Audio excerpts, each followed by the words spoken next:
सर्वप्रथम सर्वांना श्री स्वामी समर्थ. स्वामी महाराजांच्या कृपेने तुमच्या सर्व चांगल्या इच्छा पूर्ण होत ही स्वामींचरणी प्रार्थना करते आणि आजच्या व्हिडिओला सुरुवात करते. 30 एप्रिल 2025 बुधवार रोजी अक्षय तृतीया आलेली आहे. वैशाख शुद्ध तृतीयेला अक्षय तृतीया म्हणतात.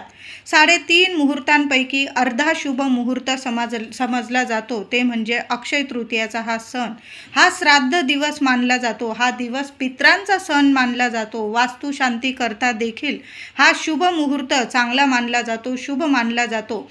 बुधवार आणि रोहिणी नक्षत्र ज्या अक्षय तृतीयेला येईल ती सर्वात महत्त्वाची आणि पुण्यकारक मानली जाते. बघा, महिला असतील, पुरुष दादा असतील, अक्षय तृतीयेचा हा सण सोन्यासारखा सण. यावर्षी यंदाची अक्षय तृतीया 30 एप्रिल बुधवार रोजी रोहिणी नक्षत्रावर आलेली आहे. खूप छान दिवस आहे. या दिवशी तुम्हाला जर कुठलं नवीन कामाची सुरुवात करायची असेल, वास्तुशांती करायची असेल, गृहप्रवेश करायचा असेल, गणेश पूजन करायचं असेल, कुठली नवीन वस्तू घ्यायची असेल तर मुहूर्त पाहण्याची सुद्धा गरज नाही. अतिशय शुभ दिवस आहे. संपूर्ण दिवसच हा शुभ आहे. या दिवशी केलेले दान, हवन, तर्पण, पूजा, जप इत्यादी पुण्यकर्म अक्षय टिकून राहते. म्हणून अक्षय तृतीया ही पुण्यतिथी सुद्धा समजली जाते. थोडक्यात काय तर पित्रांचे ऋण फेडण्याचा हा दिवस आहे. हा दिवस परशुराम जयंती म्हणून सुद्धा ओळखला जातो. खूप छान दिवस आहे. महिला असेल, पुरुष दादा असेल, या दिवशी ब्रह्ममुहूर्तावर उठायचं आहे. आपण सर्वांनी, अगदी लहान लेकरं असतील ना, त्यांना सुद्धा या दिवशी लवकर उठवायचं आहे आणि आंघोळीच्या पाण्यात तुम्हाला सर्वांना हळद टाकून आंघोळ करायची आहे. हा दिवस जसा पित्रांना समर्पित आहे, जसा परशुरामांना समर्पित आहे, तसाच हा दिवस लक्ष्मी नारायणाला सुद्धा समर्पित आहे. या दिवशी लक्ष्मी नारायणाची जी व्यक्ती मनापासून श्रद्धेने भक्ती सेवा करेल त्या व्यक्तीचं चांगलं 7 जन्मांचं दुःख दारिद्र्य नक्कीच लक्ष्मी माता दूर करणारा हा दिवस. म्हणून सर्वांनी आंघोळीच्या पाण्यात थोडीशी चिमूटभर हळद टाकायची आहे. जे काही मानसिक शारीरिक त्रास असतील, विकार असतील, संपूर्णपणे नष्ट होईल आणि तुमच्या सर्व सोन्यासारख्या इच्छा असतील, ज्या बऱ्याच दिवसांपासून तुम्ही वाट बघत आहात की माझी ही इच्छा पूर्ण व्हावी, या शुभ मुहूर्तावर जर तुम्ही हळद टाकून आंघोळ केली तर तुमची सर्व इच्छा नक्कीच प्रभू श्री हरी विष्णू आणि माता लक्ष्मी नक्कीच पूर्ण करणारा हा दिवस आहे. म्हणून आंघोळीच्या पाण्यात हळद टाकूनच आंघोळ करायची आहे. अक्षय तृतीयेच्या दिवशी महिलांनो काही खास गोष्टी आपल्या घरात आवर्जून करायच्या आहे, जेणेकरून सर्व दुःख, दारिद्र्य, इडा पिडा, जे काही पितृदोष असतील, वास्तुदोष असेल, कुणाची नजरबाधा लागलेली असेल, घरात अडीअडचणी असतील, संपूर्णपणे नष्ट करण्याचा हा दिवस आहे. लवकर आंघोळीनंतर आंघोळ झाली की लगेच थोडं पाणी घ्यायचं आहे. पाण्यात थोडीशी हळद टाकायची आहे, गोमूत्र टाकायचं आहे, गुलाबजल टाकायचं आहे, एखादी कापूरवडी असेल बारीक कांडून घ्यायची आहे. ते सर्व गोष्टी पाण्यात मिसळून घ्या आणि संपूर्ण घरात कान्या कोपऱ्यात अवश्य हे पाणी शिंपडून द्यायचं आहे. अगदी घराच्या अंगणात जरी शिंपडलं, मुख्य उंबरठ्यावर तर आवर्जून शिंपडा. जे काही वास्तुदोष असतील ते संपूर्णपणे नष्ट होईल. जी नकारात्मकता असेल ते संपूर्णपणे नष्ट होईल असा हा दिवस आहे. महिलांनो, हे छोटे मोठे उपाय तुम्हाला वाटत असेल काय करायचे, पण नाही. अक्षय तृतीया 3.5 मुहूर्तांपैकी अर्धा शुभ मुहूर्त आहे. या जर शुभ मुहूर्तावर आपण काही गोष्टी केल्या तर खरंच शुभ ठरतात, अक्षय टिकून राहतात. तुम्ही नकारात्मकता घालवण्यासाठी या गोष्टी आवर्जून या दिवशी करायच्या आहे. हे पवित्र पाणी आपल्या घरात प्रत्येकाने शिंपडून द्यायचं आहे. महिलांना काही अडीअडचणी असेल, माझ्या दादांनी हे उपाय सेवा केली तरीही चालेल. नंतर आपलं मुख्य दारसुद्धा पुसून घ्यायचं आहे स्वच्छ. मुख्य दारावर सुद्धा हळदी कुंकवाने एक स्वस्तिक आपल्याला काढायचं आहे. जरी तुम्ही गुढीपाडव्याला काढलं असेल, रामनवमीला काढलं असेल, स्वच्छ पुसून घ्या. पुन्हा नवीन स्वस्तिक काढायचं आहे. या शुभ मुहूर्तावर स्वस्तिकाच्या आजूबाजू 2-2 रेषा नक्की ओढा, तेव्हाच शुभ स्वस्तिक पूर्ण होत असतं. आंब्याची डहाळी किंवा आंब्याच्या पानांचं तोरण झेंडूच्या फुलामध्ये आपल्या हाताने बनवा किंवा तुम्ही विकत आणलं असेल छान असं तोरण आपल्या मुख्य दारात लावायचं आहे तुम्हाला. मुख्य उंबरठा स्वच्छ पुसून हळदीचं लेपन या दिवशी आपल्या उंबरठ्यावर झालंच पाहिजे. आपली लक्ष्मण रेषा असते आणि ती लक्ष्मण रेषा आपण जर अशी पवित्र करून ठेवली, सकारात्मक बनवून ठेवली, तर आपल्या उंबरठ्यावर सुद्धा कधी नकारात्मकता प्रवेश करू शकत नाही आणि आपल्या घरात नांदते ती म्हणजे अखंड लक्ष्मी. ते आपलं घर सोडून कधीच जात नाही. म्हणून या दिवशी आपल्या मुख्य उंबरठ्यावर हळदीचं लेपन झालंच पाहिजे. पावलं लावलेली असेल देवी लक्ष्मीची, छान हळदी कुंकू फुलं वाहून पूजा करा. दाराशी लहानशी का होईना आपल्याला रांगोळी काढायची आहे, रांगोळीची सुद्धा पूजा करायची आहे. झालंच तुम्हाला तर दोन्ही वेळेला दाराशी, मुख्य दाराशी दिवे लावा. नाही जमलं संध्याकाळी लावा. तुळशी मातेची या दिवशी आवर्जून पूजा करा. तुळशी म्हणजे साक्षात लक्ष्मी आहे, श्रीहरी विष्णू आहे, म्हणून तुळशी मातेची पूजा करायची आहे. तुम्हाला तुळस लावायची असेल महिलांनो, छान दिवस आहे. कुठलंही शुभ कामं करायला अजिबात या दिवशी बघू नका मागे पुढे. जे काही शुभ कामं करायचे आहे, ज्या काही वस्तू आणायच्या असतील तुम्हाला घरात, त्या तुम्ही आणू शकता. या दिवशी आवर्जून आपल्या घरात महिलांनो, तुम्हाला जर हळद लागत असेल, मीठ लागत असेल, धने, दालचिनी, वेलची, वेलदोडे, म्हणजे जे तुम्हाला सामान आणायचं असेल या दिवशी आणायचं आहे तुम्हाला. खूप शुभ ठरेल. किंवा आदल्या दिवशी आणून ठेवलं तुम्ही तरीही चालेल, पण या दिवशी हे साहित्य वापरून आपल्या घरात उपाय सेवा नक्की करा. हळद टाकून आंघोळ करा. हळदीचं घरात उंबरठ्यावर लेपन करा. हळदीचे हे उपाय जर आपण केले तर सोन्यासारखं सुख शांती आपल्या घरात लक्ष्मी माता घेऊन येते आणि अखंड टिकून राहते. कारण अक्षय तृतीयेचा दिवस आहे. अखंड टिकून राहणाऱ्याच या गोष्टी आपल्या घरात घडवून आणायच्या आहे. म्हणून या दिवशी ह्या गोष्टी महिलांनो आवर्जून करायच्या आहे. अक्षय तृतीयेच्या दिवशी तुम्हाला लक्ष्मीवर्धक वस्तू खरेदी करायच्या आहे. तुमच्या घरात जर श्रीयंत्र नसेल, तुम्ही आदल्याच दिवशी आणून ठेवलं किंवा अक्षय तृतीयेच्या दिवशी सकाळी आणून देवघरात स्थापन केलं तुम्ही, अतिशय शुभ मुहूर्त आहे. लक्ष्मी मातेची मूर्ती आणायची असेल, बाळकृष्णाची मूर्ती आणायची असेल, दक्षिणावर्ती शंख आणायचा असेल, कवड्या आणायच्या असतील, पिवळ्या कवड्या, अतिशय शुभ मुहूर्त आहे. या सर्व वस्तू तुम्हाला ज्या ज्या लागतात देवांसाठी त्या आणू शकता आणि या दिवशी घरात देवघरात स्थापन नक्की करा. आता ज्यांना सोनं परवडत असेल त्यांनी सोनं खरेदी करून आणा. देवघरात देवांसमोर सोन्याची पूजा करायची आहे. आता ज्यांना सोनं परवडत नाही, कारण भाव पाहिले तर आपल्या प्रत्येकाला सोनं परवडणारं राहिलेलं नाही, मग तुम्ही देवी आईला आवडतील अशा वस्तू जरी खरेदी केल्या, तुम्ही श्रीयंत्र खरेदी करू शकता, माता लक्ष्मीची मूर्ती खरेदी करू शकता, चांदीच्या पादुका. महिलांनो, तुम्हाला जर तुमच्या मुख्य उंबरठ्यावर माता लक्ष्मीच्या चांदीच्या पादुका स्थापन करायच्या असतील तर अक्षय तृतीयासारखा सोन्यासारखा दिवस पुन्हा येणे नाही. या दिवशी चांदीच्या पादुका आधीच जरी आणून ठेवल्या आणि या शुभ मुहूर्तावर आपल्या मुख्य उंबरठ्यावर स्थापित केल्या, या दिवशी माता लक्ष्मीच्या या पादुकांची पूजा केली, अतिशय शुभ ठरेल. तुमचं घर सोडून माता लक्ष्मी कधीच जाणार नाही असा हा दिवस आहे. धने, थोडे तरी धने या दिवशी नक्की खरेदी करून आणायचे आहे. गूळ खरेदी करून आणा. ज्या वस्तू, गाईचं तूप लागत असेल महिलांनो, गाईचं तूप खरेदी करून आणा. चण्याची डाळ लागत असेल, आपण तर पूर्णावरणाचा नैवेद्य करतोच, थोडीशी चण्याची डाळ खरेदी करून आणायची आहे.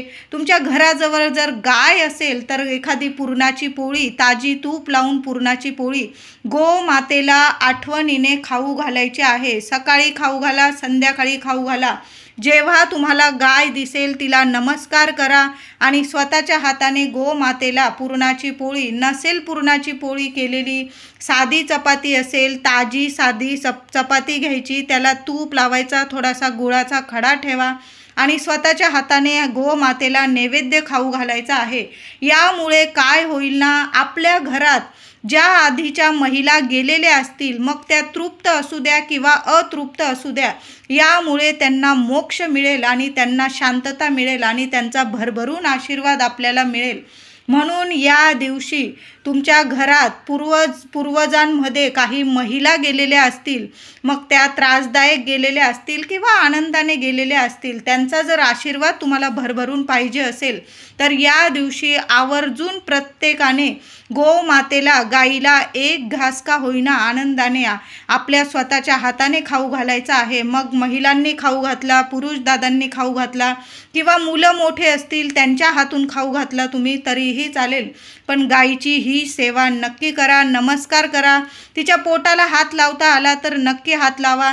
ती जर मारत असेल तर लांबून नमस्कार करा, पण घास का होईना, एक घास का होईना ताजा घास गोमातेला आठवणीने खाऊ घाला.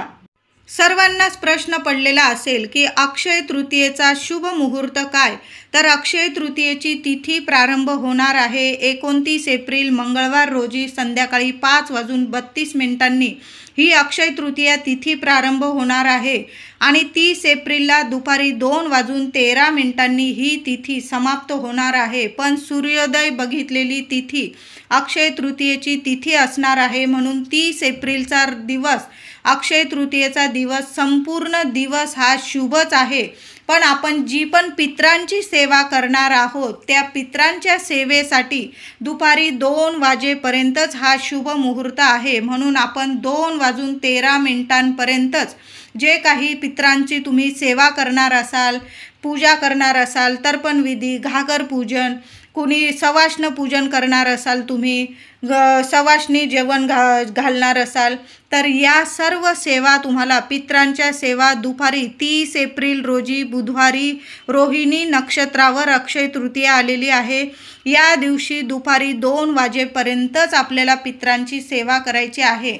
आता बऱ्याच महिलांना, पुरुष दादांना भगवान विष्णू, माता लक्ष्मीची सेवा करायची असेल, मग तुम्ही सकाळी पण सेवा केली किंवा संध्याकाळी जरी तुम्ही माता महालक्ष्मीची, श्रीहरी विष्णूंची किंवा आपल्या देवी देवतांची, तुम्ही ज्या देवी देवतांना मानतात, या दिवशी केलेलं पूजन, केलेली सेवा अखंड टिकून राहणार आहे. म्हणून या दिवशी आपली माता महालक्ष्मीची आणि श्रीहरी विष्णूंची प्रत्येकाने सेवा करायची आहे. अक्षय तृतीया हे नाव कसे पडले? बऱ्याच लोकांना प्रश्न पडतो. या दिवसानिमित्त जप, होम, पितृतर्पण, दान, पूजा वगैरे पुण्यकर्म केल्याने ते अक्षय पुण्यदायक होते, म्हणून या दिवसाला अक्षय तृतीया हे नाव पडलेले आहे. भगवान श्रीकृष्ण हा पांडवांचा सखा, तसाच त्यांचा पाठीराखा आणि त्यांचा मार्गदर्शकही आहे. पांडव कोणत्याही अडचणीत, संकटात सापडतात श्रीकृष्ण सखा त्यांच्या रक्षणासाठी लगेच हजर व्हायचा. त्यांना संकटातून सुटण्यासाठी सल्ला द्यायचा, युक्तीच्या 4 गोष्टी सांगायचा. कृष्णांचे त्यांच्यावर सदैव प्रेम होते. पांडवांच्याही मनात, ध्यानात श्रीकृष्णच असायचे. ते सुखात असो किंवा दुःखात त्यांना श्रीकृष्णांची आठवण व्हायची लगेच. लढाई अगर दान धर्माची बाब असो, भगवान श्रीकृष्ण त्यांना योग्य उपदेश, मार्गदर्शन करायचे. एकदा पांडव गंगेवर स्नानाला गेले. श्रीकृष्णही बरोबर होते. पांडव रथ दूर सोडून गंगेच्या काठी आले. एका सुंदर मंदिरात जाऊन बसले. चर्चा करता करता विषय निघाला. धर्मराज फार धार्मिक, त्याला नेहमी दान धर्म करावासा वाटायचा. यावेळी त्याच्या मनात आले, माणसाने केलेले पुण्य कायम कसे टिकेल? त्याने लगेच श्रीकृष्णांना विचारले. श्रीकृष्णांनी लगेच सांगितले, वैशाख शुद्ध तृतीयेला दान करावे. या दिवशी होम हवन करावे, यज्ञात आहुती द्याव्यात, देवांच्या नावाने दान धर्म करावा. आपल्या परलोकात गेलेल्या पित्रांकरता, वाडवडिलांकरता त्यांच्या नावाने पुण्यकर्म, तर्पण, दान धर्म करावे. अशा प्रकारे या दिवशी केलेले कर्म कायम टिकते, सदैव अक्षय राहते. धर्माला ते ऐकून फार आनंद झाला. त्याला हवी असलेली गोष्ट समजली. वैशाखाच्या पहिल्या पंधरवाड्यात येणारी 3री तिथी ही शुद्ध तृतीया, म्हणून या तिथीला अक्षय तृतीया असं म्हणून ओळखलं जातं. म्हणून या दिवशी पित्रांची सेवा, देवांची सेवा केल्याने किंवा दान धर्म केल्याने अक्षय आपल्याला फळ मिळत राहतं. हे फळ कधीही संपत नाही. या दिवशी पित्रांसाठी आपण जेवढं दान धर्म करू ना, जेवढं खिशाला जेवढं परवडेल ना तुम्हाला, तेवढं दान धर्म करा. पाण्याचं दान करा, अन्नाचं दान करा, कपड्या लत्तांचं दान करा, उन्हाळा चालू आहे, पाणी दान आणि अन्नदान सर्वात श्रेष्ठ दान मानलं जातं. म्हणून एखाद्या गरीबाचं पोट भरेल, त्याला पिण्याला पाणी मिळेल एवढं तरी दान आपण प्रत्येकाने करायचं आहे. तुम्ही पण करा, मी पण करणार आहे.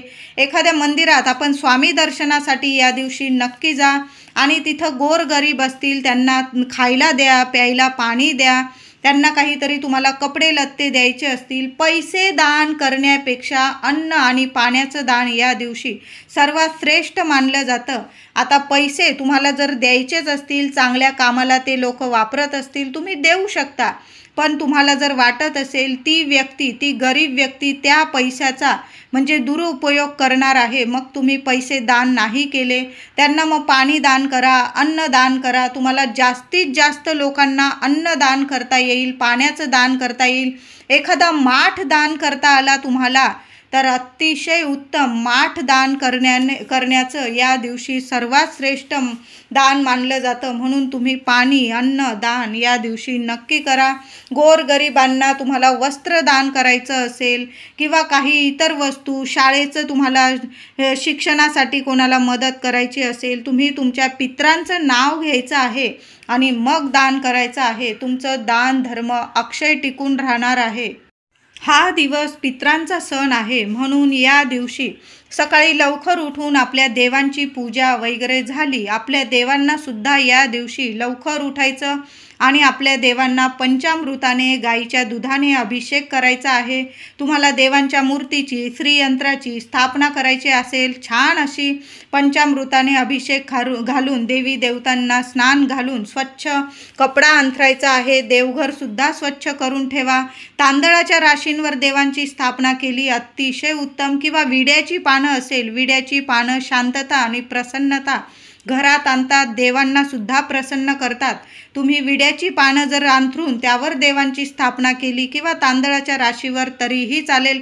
माता अन्नपूर्णेची मूर्ती असेल, तुम्ही वाटीत तांदळात ठेवलेली असेल, ते तांदूळ बदलून टाकले, छान माता अन्नपूर्णेला तुम्ही पंचामृताने, दुधाने अभिषेक घाला. पुन्हा स्वच्छ पुसून तांदळाच्या राशीवर स्थापन करा. माता लक्ष्मीची मूर्ती असेल, श्रीहरी विष्णूंची असेल, विठू माऊली, रुक्मिणी माता, गणपती बाप्पा, सर्व देवी देवतांना तुम्ही विड्याच्या पानावर किंवा तांदळाच्या राशीवर स्थापन केलं तर अतिशय उत्तम. दुसऱ्या दिवशी ते तांदूळ आठवणीने आपल्या डब्यात, जो मोठा डबा असेल महिलांनो तुमचा तांदळाचा, अन्नधान्याला वर्षभर तुम्हाला कशाला कमी पडणार नाही. तुमचा डबा कधी खाली होणार नाही. आयुष्यभर तुम्हाला धनधान्य साठत राहील, कशाला कमी पडणार नाही. माता लक्ष्मी अखंड वास करेल. म्हणून तांदळाच्या राशीवर स्थापन करायचं आहे. विड्याच्या पानावर स्थापित केलं. दुसऱ्या दिवशी ती विड्याची पानं तुम्ही निर्माल्यात टाकली तरीही चालेल. अक्षय तृतीयाच्या दिवशी तुमच्या घरात पितरांचे फोटो असतील, स्वच्छ पुसून घ्या. फूलहार घालायचा आहे, छान असं पूजा करायची आहे. एक दिवा लावून द्यायचा आहे. मातीची पंती जरी लावली तुम्ही तरीही चालेल. हा दिवस पितरांचा सण आहे. म्हणून या दिवशी दुपारी 12 वाजेनंतर पितरांना नैवेद्य दाखवायचा आहे. या दिवशी पितरांना उदक कुंभ दान करतात, म्हणजे पत्रावळी वेष्टन करावे. त्या घटाला गंध लावावे. फूल, तीळ, सुपारी, विड्याची पाने, दक्षिणा, पाणी घालावे. घटाची पंचोपचार पूजा करून तो ब्राह्मणास दान करावा. घरातील सर्वांनी दक्षिणेकडं तोंड करून पितृस्तोत्र तुम्हाला हात जोडून पठण करायचं आहे. तुम्हाला जर पठण नाही करता आलं, तुम्ही दक्षिणेकडं तोंड करून हात जोडून बसायचं आणि यूट्यूबवर लावून दिलं तुम्ही आणि ऐकलं तरीही चालेल. पूजेला साहित्य काय काय लागतं तर तुम्हाला एक पत्रावळी लागणार आहे, थोडेसे तांदूळ किंवा तुम्हाला गहू लागणार आहे. घटाच्या खाली ठेवायला तुम्ही गहू ठेवले तरीही चालेल.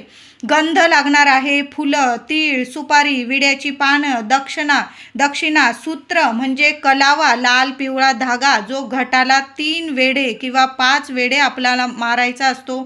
तुम्ही घागर पूजत असाल किंवा नसल पूजत तरी पण या दिवशी पितरांचे फोटो असतील, तुम्ही पुसून घ्यायचे असेल. नसेल तुमच्याकडं पितरांचे फोटो, तुम्ही दक्षिणेकडं एक दिवा तरी दुपारी 12 वाजेनंतर तुम्हाला एक दिवा दक्षिणेकडं तोंड करून लावायचा आहे. मातीची पंती लावली तरीही चालेल. दुहेरी वाट टाकायची आहे दिव्यात. चांगली मातीची पंती असेल किंवा दिवा असेल तुमच्याकडं, स्टीलचा असो, पितळाचा असो, अजून कसला असो, तो दिवा स्वच्छ धुवून घ्यायचा आहे. दुहेरी वाट टाकायची आहे. जे तेल तुम्ही देवांसाठी वापरता ते तेल टाकायचं आहे. दक्षिणेकडं तोंड करून तो दिव्याचं मुख आलं पाहिजे आणि एक दिवा आपल्या पित्रांच्या स्मरणार्थ म्हणजे पित्रांना तुम्ही एक दिवा लावून द्यायचा आहे. नमस्कार करायचा आहे. तुम्हाला काही क्षमा याचना मागायची असेल, प्रार्थना करायची असेल, ती तुम्हाला दक्षिणेकडं तोंड करून करायची आहे. आणि एक दिवा पित्रांचे फोटो असो किंवा नसो, घागर पूजन करत असो किंवा नसो, एक दिवा प्रत्येकाने अक्षय तृतीयेच्या दिवशी दुपारी 12 वाजेनंतर दक्षिणेकडं तोंड करून असा एक दिवा लावून नक्की द्या. फक्त तेलाचा दिवा लावायचा आहे. दिव्यात काही नाही टाकलं, फक्त हळदी कुंकू फुलं वाहून त्या दिव्याची पूजा करायची आहे. नंतर तो दिवा विझल्यानंतर तुम्ही निर्माल्यात टाकून द्यायचा आहे. नंतर तो दिवा कशाला पण नाही वापरला तुम्ही तरीही चालेल. पाण्यात विसर्जन करा किंवा एखाद्या झाडाखाली तुम्ही ठेवून दिला तरीही चालेल. अक्षय तृतीयेच्या दिवशी बऱ्याच घरांमध्ये मृत्तिका घट म्हणजे घागर, घट, केळी बऱ्याच नावांनी या घटाला बोललं जातं, म्हटलं जातं. तुमच्याकडं आता काय बोलतात? आमच्याकडं घागर पूजतात असंही म्हणतात. प्रत्येकाची प्रथा वेगवेगळी असते. तुमची जशी परंपरा आहे, तुम्ही घागर पूजन कसं करतात तशाच पद्धतीने करायचं आहे. या गोष्टी करताना आपले जे वडीलधारी व्यक्ती असतात त्यांना विचारून घ्यायचं. मग सासू सासरे असतील, अजून कोणी मोठे व्यक्ती असतील घरात, त्यांना विचारूनच या गोष्टी करायच्या आहे. आपण नवीन काहीच सुरुवात करायची नाही. मी सांगते, माझा हा व्हिडिओ बघत असाल किंवा इतर कुणाचे व्हिडिओ बघत असाल तुम्ही, त्यांच्या सांगण्यावरून कुठल्याच गोष्टींची सुरुवात करायची नाही. जी परंपरा आहे तुमच्या घरात, मग तुम्ही घागर पूजत असाल किंवा नसाल, तुमच्या घरात जर पूजन होत असेल घागरीचं, मृत्तिका घट म्हणजे केळीचं, तर नक्की करा. नसेल तर तुम्ही सुरुवात नाही केली तरीही चालेल. कुणी सांगतंय म्हणून कुठलीच परंपरा लावून घ्यायची नाही. जी आपली आधीची परंपरा आहे, आपले वडीलधारी व्यक्ती जे सांगतात या गोष्टी करताना तरी, म्हणजे देवी देवतांच्या गोष्टी असू दे किंवा पूर्वजांच्या गोष्टी करताना पित्रांच्या, आपले वडीलधारे जे सांगतात तेच आपण या गोष्टी करायच्या. या शुभ तिथींना तरी वडीलधाऱ्या व्यक्तींना विचारून पुसूनच गोष्टी केलेल्या महत्त्वाच्या असतात. तर बऱ्याच जणांकडं घागर पूजली जाते म्हणजे घट, केळी पूजली जाते. तुमची जशी परंपरा आहे तशी पूजायची आहे. त्याचबरोबर या दिवशी आपल्याला कावळ्याला सुद्धा, तुम्ही घागर पूजन करत असाल किंवा नसाल, तुम्ही पितृतर्पण वगैरे जी सेवा पूजा करत असाल किंवा नसाल, तुम्ही दान धर्म करत असाल किंवा नसाल, या दिवशी प्रत्येकाने, आता काहीच जमलं नाही काहींना, मग काय करायचंय? पित्रांच्या नावाने आपल्याला कावळ्याला दाराबाहेर एक वस्तू खायला ठेवायची आहे. मग तुम्ही जो नैवेद्य बनवलेला असेल, पुरणपोळीचा असू दे, साधा वरण भात, भाजी पोळी चपाती, तो नैवेद्य असेल किंवा काय करायचं आहे, थोडासा भात शिजवायचा आहे तुम्हाला. अळणी भात असेल तरीही चालेल. गोळाभर भात घ्यायचा आहे. ताजं दही टाकायचं आहे. थोडीशी चिमूटभर साखर टाकायची आहे. तो नैवेद्य एखाद्या पत्रावाळीत किंवा ताटलीत किंवा कागदावर घेऊन जायचा आणि घराबाहेर, तुमच्या छतावर कावळे येत असेल, दाराबाहेर जिथं कावळे येत असेल, झाडाजवळ एखादं झाड असेल घराबाहेर, तिथं जरी कावळे येत असेल, घरातला मुख्य कर्ता व्यक्ती पुरुष दादा असेल त्यांनी तो घास घेऊन जायचं. दही भात साखरेचा किंवा अजून नैवेद्य बनवलेला असेल पित्रांसाठी, देवी देवतांसाठी, तो नैवेद्य एखाद्या छोट्याशा ताटलीत किंवा पत्रावळीवर काढायचा आणि तो कावळ्याला ठेवून यायचा आहे. नमस्कार करायचा आहे. प्रार्थना करायची आहे की आमच्याकडून, तुमच्या लेकरा बाळांकडून काही चूकभूल झाली असेल क्षमा करा. आमच्या ज्या अडचणी असेल त्या दूर होऊ द्या आणि प्रत्येक कामात आम्हाला यश मिळू द्या. आमची प्रगती होऊ द्या. कुटुंबाची भरभराटी होऊ द्या. तुमचा सदैव अखंड आशीर्वाद आमच्या घरादारावर, तुमच्या लेकरा बाळांवर राहू द्या. अशी प्रार्थना करून तो नैवेद्य कावळ्याला ठेवून पित्रांना नमस्कार करून तुम्हाला घरी यायचं आहे. मागे वळून पाहू नका. मागे वळून पाहू नका. चिमणी खातंय कबूतर किंवा कावळा, तुम्ही तुमचं कर्म केलेलं आहे. अक्षय तृतीयेला आठवणीने जी व्यक्ती आपल्या पित्रांसाठी कावळ्याला घास ठेवते दाराबाहेर, त्या व्यक्तीला आपल्या पित्रांचे भरभरून आशीर्वाद मिळतात आणि त्यांच्या पित्रांना पण कायम शांतता, मोक्ष मिळत राहतो. म्हणून आठवणीने प्रत्येकाने अक्षय तृतीयेला कावळ्याला एक घास का होईना दाराबाहेर ताजा घास ठेवायचा आहे, नमस्कार करायचा आहे. वैशाख शुद्ध तृतीयेला स्कंद आणि भविष्य पुराणात भगवान श्रीहरी विष्णूंनी परशुरामाच्या रूपात माता रेणुकाच्या उदरी जन्म घेतला. म्हणून या दिवशी रात्रीच्या पहिल्या प्रहरात रेणुका मातेचा पुत्र परशुरामाची जयंती साजरी करण्यात येते. चैत्र शुद्ध तृतीयेपासून अक्षय तृतीयेपर्यंत वसंत गौरीचा उत्सव साजरा केला जातो. चैत्र शुद्ध तृतीयेपर्यंत माहेरी आलेली गौरी महिनाभर राहून याच दिवशी सासरी जाते, असा सुद्धा पुराणात समज आहे. यामुळे स्त्रिया घरोघरी हळदी कुंकू समारंभ करतात. स्त्रिया गाणी गात गौरीचे विसर्जन करतात, गोड पदार्थांचा नैवेद्य करतात. याच दिवशी श्रीकृष्णांना त्यांचा प्रिय मित्र सुदामा भेटला होता, अक्षय तृतीयेच्या दिवशी. म्हणून या दिवशी श्रीकृष्णांनी आपल्या मित्राच्या जीवनातील दुःख, दारिद्र्य दूर केले. सुदामाचे पोहे आवडीने खाल्ले. म्हणूनच या दिवशी भगवान विष्णू माता लक्ष्मींना तांदूळ अर्पण करण्याची जुनी प्रथा आहे. म्हणून या दिवशी काय करायचंय? महिला असतील, पुरुष असेल, सकाळी तुम्ही पूजा करत असाल देवी देवतांची किंवा संध्याकाळी, काय करायचे? मूठभर तांदूळ घ्या किंवा मोजून घेतले तुम्ही 11, 21, 101 अशा पद्धतीने पण घेऊ शकतात किंवा मूठभर तांदूळ घ्यायचे.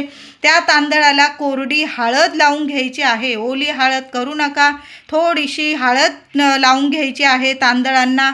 आणि माता लक्ष्मी श्री हरी विष्णूंना तुमच्या मनातील इच्छा बोलून ते तांदूळ त्यांच्या चरणी अर्पण करून द्यायचे आहे. 7 जन्मांचं दुःख असेल, दारिद्र्य असेल, चिंता असेल, नक्कीच दूर होईल. जीवनात सुख, शांतता, आनंद, संपन्नता लाभणार आहे. अक्षय धनधान्याची तुम्हाला प्राप्ती होईल. म्हणून प्रत्येकाने मूठभर तांदूळ या दिवशी भगवान विष्णू माता लक्ष्मीच्या चरणी नक्की अर्पण करायचं आहे. याच दिवशी श्री बद्रीनाथ मंदिराचे दरवाजे उघडे होतात. याच दिवशी वृंदावनमध्ये श्रीकृष्ण पादुका चरण दर्शन होते. याच दिवशी मंगल कार्य म्हणजे लग्न केले तर अतिशय शुभ ठरते आणि त्या पती पत्नीमध्ये नेहमी प्रेम वाढते, त्यांचा संसार सुखाचा होतो. म्हणून लग्नासाठी सुद्धा हा दिवस अतिशय शुभ मानला जातो. या दिवशी प्रत्येकाने विष्णू सहस्त्र नामावली ऐकायचं आहे किंवा पठण केला. तुम्ही दिवा अगरबत्ती लावून देवघरात आसन घेऊन बसा. श्रीहरी विष्णूंची ही सेवा नक्की करा. व्यंकटेश स्तोत्र 1 वेळा नक्की पठण करा. माता लक्ष्मीला तुम्हाला श्रीयंत्रावर किंवा माता लक्ष्मीची मूर्ती असेल 11 वेळा 21 वेळा तुम्हाला कुंकुमार्चन करायचं आहे. तुमच्या कुलदेवीचा टाक असेल कुंकुमार्चन करा. देवी आईला 1 पानाचा विडा अर्पण करा. झालंच तर देवी लक्ष्मीला 21 लवंगा उजव्या हातात घ्यायच्या आहे. महालक्ष्मी अष्टकाचा किमान 8 वेळा तरी तुम्हाला महालक्ष्मी अष्टक पठण करायचं आहे. 8 वेळा पाठ करायचा आहे आणि त्या 21 लवंगा तुम्हाला माता लक्ष्मीला अर्पण करायच्या आहे. दुसऱ्या दिवशी त्या लवंगा आपल्या तिजोरीत तुम्हाला ठेवायच्या आहे. अखंड लक्ष्मी नांदेल तुमच्या घरात. या दिवशी जेवढी माता लक्ष्मीची सेवा जमेल ना महिलांनो, तेवढी नक्की करायची आहे. तुम्हाला जर माता लक्ष्मी श्रीहरी विष्णूंची सेवा करत आहे असा फोटो आपल्या देवघरात स्थापन करायचा असेल, आपल्या घरात लावायचा असेल, अतिशय शुभ दिवस आहे. या दिवशी माता लक्ष्मीला लाल गुलाब अर्पण करा. एखादं कमळाचं फूल मिळालं अर्पण करा. एखादी वेणी अर्पण करा. त्याचबरोबर मंगल कलशाची स्थापना आपल्या देवघरात छान असा मंगल कलश भरायचा आहे. आधीचा नारळ तुम्हाला विसर्जन करायचा असेल, नवीन नारळाची मंगल कलशावर स्थापन करायचं असेल तुम्ही करू शकता. छान असा मंगल कलश स्थापन करायचा आहे आपल्या कुलदेवीचं नामस्मरण करून. त्याचबरोबर देवी आईला लाल गुलाब, कमळ अर्पण करा. भगवान विष्णूंना पिवळी फुलं अर्पण करायचं आहे. पिवळी मिठाई अर्पण करायची आहे या दिवशी. झालंच तर देवघरात छान असा नैवेद्य दाखवा. पूर्णावरणाचा दाखवा किंवा वरण भात भाजी पोळी आधी देवांना नैवेद्य दाखवा, पितरांना नैवेद्य दाखवा, कावळ्याला आपल्याला घास ठेवायचा आहे. एखादं जोडपं जेवायला आलं तुमच्याकडं, सवाशीण स्त्री पुरुष दादा, तर नक्की त्यांना जेवू घाला. सवाशीण मिळाली एखादी, तिला छान अशी तिची ओटी भरायची असेल तुम्हाला, तुम्ही ओटी भरू शकता. तिचा मानपान करा, तिला जेवू खाऊ घाला, तिला हळदी कुंकू लावून नमस्कार करा आणि मग तिची पाठवणी करायची आहे. अक्षय तृतीयेचा दिवस आहे. छान असा जेवढ्या सेवा जमतील ना तेवढ्या नक्की करायचं आहे. अक्षय तृतीयेला काही नियमांचं पालन आपण सर्वांनी जरूर करायचं आहे. मग स्त्री असो किंवा पुरुष असो, कुणाचाच या दिवशी अपमान करू नका, कधीच कुणाला कमी लेखू नका. आणि अक्षय तृतीयेच्या दिवशी तर या गोष्टींचे नियम आपण पाळलेच पाहिजे. त्याचबरोबर घरात मांसाहार, मद्यपान होणार नाही, कुणाचा अपमान होणार नाही. आपल्या घरात आपल्या वास्तूत बसून कुणाच विषयी अपशब्द काढू नका. आपल्या लेकरांबाळांविषयी किंवा इतरांच्या लेकराबाळांविषयी किंवा इतर व्यक्तींविषयी अपशब्द अजिबात काढू नका. कारण अक्षय तृतीयेचा दिवस आहे. जे पण बोलाल ना अक्षय टिकून राहील असा हा दिवस आहे. म्हणून कुणाच विषयी वाईट शब्द काढू नका. जेवढं चांगलं कर्म करता येईल ना तेवढं चांगलं भरभरून फळ आपली माता लक्ष्मी भगवान विष्णू आपल्याला देणार आहे. म्हणून जेवढं चांगलं कर्म करता येईल ना या दिवशी तेवढंच आपण सर्वांनी पाहायचं आहे. या दिवशी तुम्हाला झालंच एखादा गरीब व्यक्ती असेल त्याला आंबे दान करता आले, कारण अक्षय तृतीया बघा पूर्वीपासून अक्षय तृतीयेपासून आपण आंबे खायला सुरुवात करत असतो. आता तर कोणी एवढं पाळत नाही. आता तर आंबे आले की आपण खायला सुरुवात करतो. पण आधी आपण जेव्हा पण आंबे खायचो तो अक्षय तृतीयेपासून पहिला आंबा आपण खायला सुरुवात करायचो. मग एखादा गरीब व्यक्ती असेल त्याला 1-2 आंबे दान करा. तुम्हाला जास्त आंबे दान करायचे असतील, मंदिरात आंबे दान करायचे असतील तर तुम्ही करू शकता. छान सोन्यासारखे अनुभव येतील तुम्हाला. व्हिडिओ आवडला असेल लाईक करा, शेअर करा, चॅनलला कृपया सबस्क्राईब करा. धन्यवाद.